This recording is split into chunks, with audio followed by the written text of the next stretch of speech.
महाकुंभ में हुई भगदड़ की घटना ने देश को बड़ा दुख दिया। हर तरफ इसकी बात हो रही थी, लेकिन कल की घटना मोदी और योगी और उनके प्रशासन का ही चैलेंज नहीं था कि वो कैसे इससे उबरेंगे, कैसे आगे बढ़ेंगे, बल्कि सनातन की आस्था और विश्वास का भी एक टेस्ट था कि क्या लोग अब महाकुंभ जाएंगे भी या नहीं जाएंगे। इन दोनों टेस्ट का रिजल्ट 24 घंटे के अंदर आ चुका है और आज दोनों के बारे में आपको विस्तार से बताऊं। प्रयागराज महाकुंभ में कल के हादसे के बाद से लोगों में बहुत बेचैनी थी।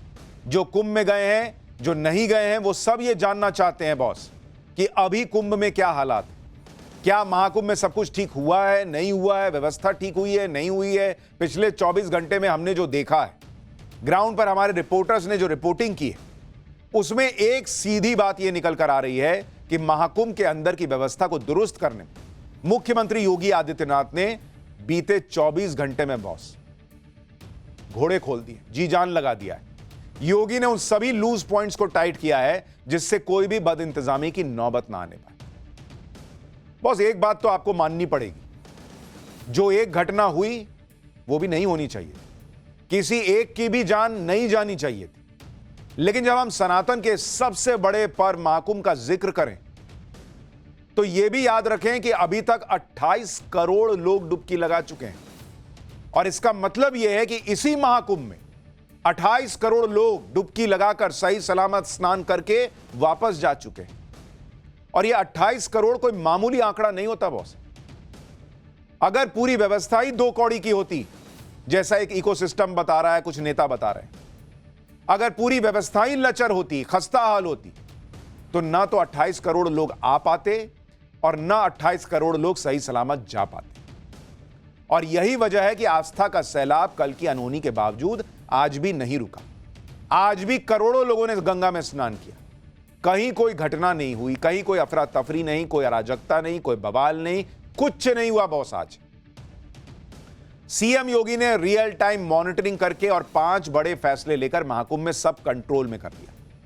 ये 5 बड़े फैसले कौन से थे, महाकुंभ के अंदर आज क्या हाल रहा और रातों रात महाकुंभ में रॉकेट की गति से क्या क्या बदला गया, वो सब आपको बताऊं। लेकिन एक बात यह भी है कि चुनौतियां अभी खत्म नहीं हुई। सीएम योगी बड़े फैसले तो ले रहे हैं, नरेंद्र मोदी नजर रख रहे हैं, लेकिन उनके सामने 5 नए चैलेंज भी आकर खड़े हो गए। पहली चुनौती, मौनी अमावस्या पर महाकुंभ में जो भीड़ जुटी थी वो गंगा स्नान के बाद सुरक्षित अपने घर पहुंच जाए। यह भी एक चुनौती है आज की डेट में बॉस। दूसरी चुनौती, महाकुंभ में भीड़ को कंट्रोल करने के लिए जिन लोगों को मेला क्षेत्र के बाहर या प्रयागराज के बाहर रोका गया है, उन्हें परेशानी ना हो क्योंकि वो घंटों जाम में फंसे हैं। उसको कैसे निपटना है, उसको कैसे ठीक करना है, यह भी एक चैलेंज। तीसरी चुनौती, कई लोगों का दावा है कि कल की भगदड़ के बाद उनके अपने लापता हैं, उनके बारे में जानकारी जुटानी पड़ेगी, उन्हें उनके अपनों से मिलाना पड़ेगा, उस पर भी रिपोर्ट दिखाऊंगा।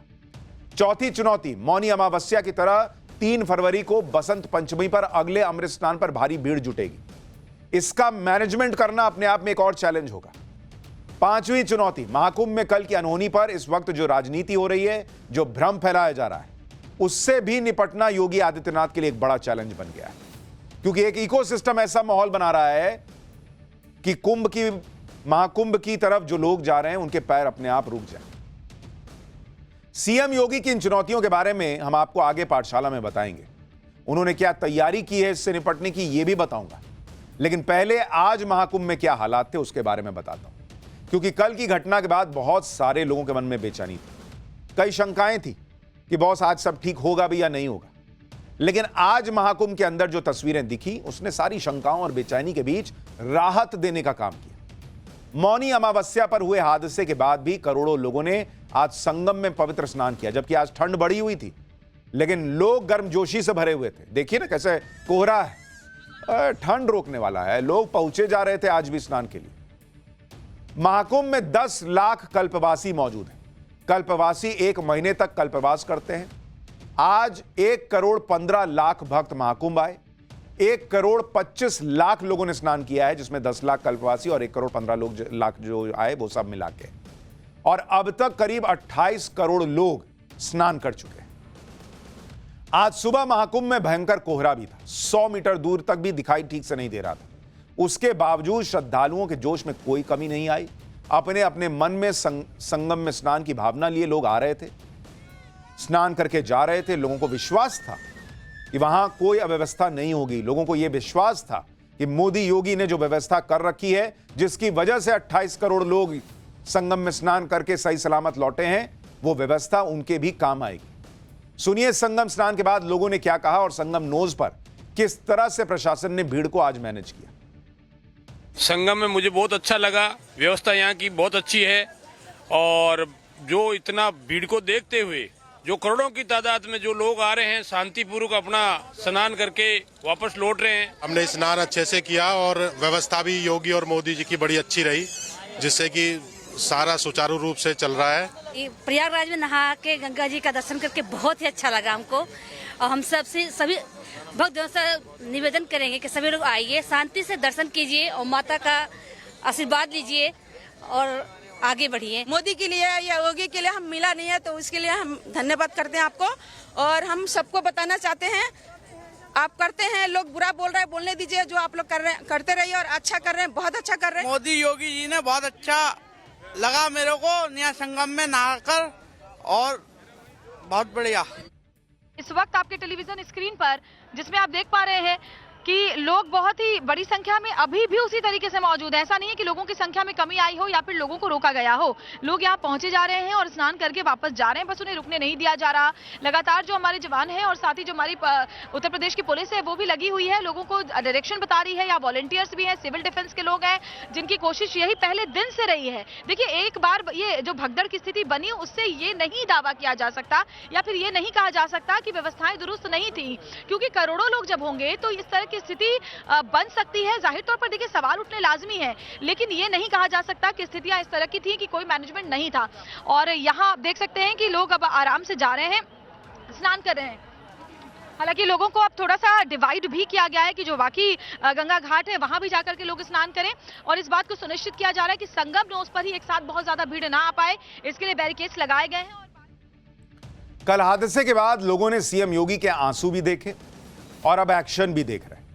आप देखिए कल से आज तक सीएम योगी ने क्या क्या किया है। कल रात ही सीएम योगी ने महाकुंभ में भीड़ के मैनेजमेंट को लेकर 5 बड़े बदलाव का ऐलान कर दिया था। उसके बाद महाकुंभ की तैयारियों को लेकर रात में एक विशेष बैठक की। 3 फरवरी को बसंत पंचमी पर अमृत स्नान की तैयारियों का जायजा कल रात में ही ले लिया। सीएम योगी ने प्रयागराज और आसपास के जिलों के प्रशासन को व्यवस्था टाइट करने के लिए कहा।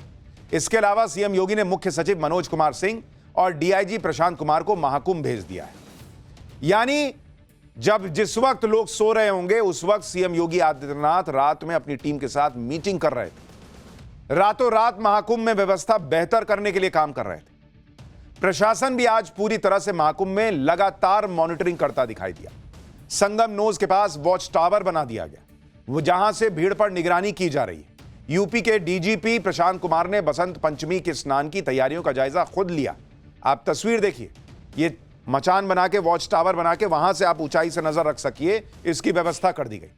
वॉच टावर पर चढ़कर उन्होंने खुद देखा कि किस तरह से काम किया जा रहा है। अमृत स्नान के दौरान सबसे ज्यादा भीड़ संगम पर और संगम जाने वाले रास्तों पर होती है। इसी को देखते हुए प्रशासन ने आज संगम मार्ग पर दुकान लगाने वालों को हटा दिया। संगम मार्ग पर जमीन पर ही चादर बिछाकर बड़ी संख्या में लोग सामान बेचते हैं।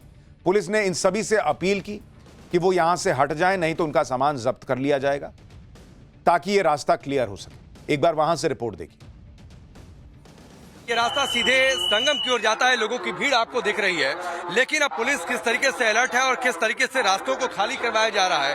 जो रेहड़ी पटरी लगे हुए थे उनको कहा गया है कि आप पीछे जाएं और आप ये तस्वीर में आपको दिखाता हूं। आप ये देखिए किस तरीके से लगातार माइक से अनाउंसमेंट किया जा रहा है कि जो रेहड़ी पटरी या सड़क के किनारे जो लोग दुकान लगाकर बैठे हैं वो किस तरीके से रास्ते को खाली करें और रास्ते पर वो ना आए और चूंकि रास्ता मुख्य तौर पर आने जाने वाले लोगों के लिए है। एक बार आप अनाउंसमेंट सुनिए। हम आपसे प्रार्थना कर रहे हैं बार बार कि जो भीड़ का आने जाने का रास्ता है आप उसको खाली करिए। ये रास्ता आपके लिए बना नहीं है।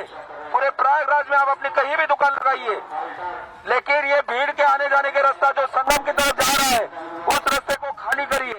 और सबसे हमारी प्रार्थना है, बाद में फिर हम आपका सामान जमा कर लेंगे, हम मजबूर हो जाएंगे आपका सामान, हम नहीं चाहते आपका कोई आर्थिक नुकसान हो।